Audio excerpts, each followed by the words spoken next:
झारखंड के राज्यपाल के छुट्टी से लौटने के बाद अब एक बार फिर झारखंड का सियासी पारा चढ़ता हुआ नजर आ रहा है। इसी बीच बीते मंगलवार को बीजेपी के प्रदेश अध्यक्ष बाबूलाल मरांडी के नेतृत्व में भाजपा नेताओं के एक शीर्ष मंडल ने राजभवन जाकर राज्यपाल सीपी राधाकृष्णन से मुलाकात की है। राज्यपाल से मुलाकात और बातचीत के दौरान मरांडी ने अपनी चिट्ठी के संदर्भ में भी चर्चा की है, जिसमें उन्होंने लिखा था कि कैसे गांडे में उपचुनाव नहीं हो सकते हैं। बाबूलाल ने राज्यपाल से ये भी अनुरोध किया है कि चुनाव आयोग को इस संबंध में जानकारी भेजी जाए। उन्होंने सेक्शन 151A लोक प्रतिनिधित्व अधिनियम 1951 का हवाला देते हुए ये कहा है कि अगर सामान्य चुनाव में 1 साल से कम का समय शेष हो तो उपचुनाव नहीं कराया जा सकता।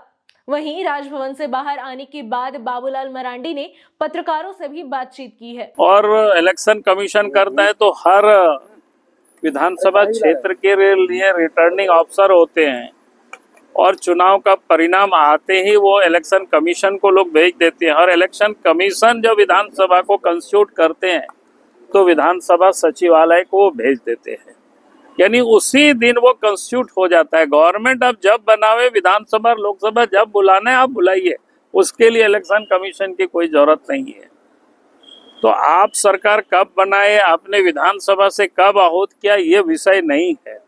विषय तो ये होता है कि विधानसभा कब कंस्टिट्यूट हुआ।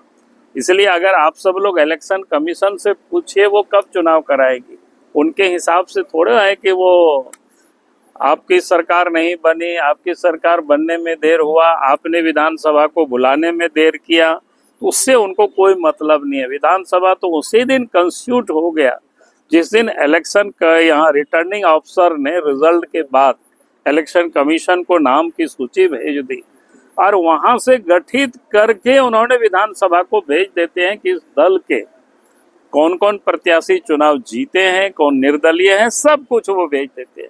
फिर उस आधार पर विधानसभा अध्यक्ष अपना अग्रतर कार्रवाई करते हैं, लेकिन विधानसभा तो उसी दिन कंस्टिट्यूट हो जाता है। तो लोगों को भ्रमित करने की, दबाव में लाने की कई कोशिशें चल रही है।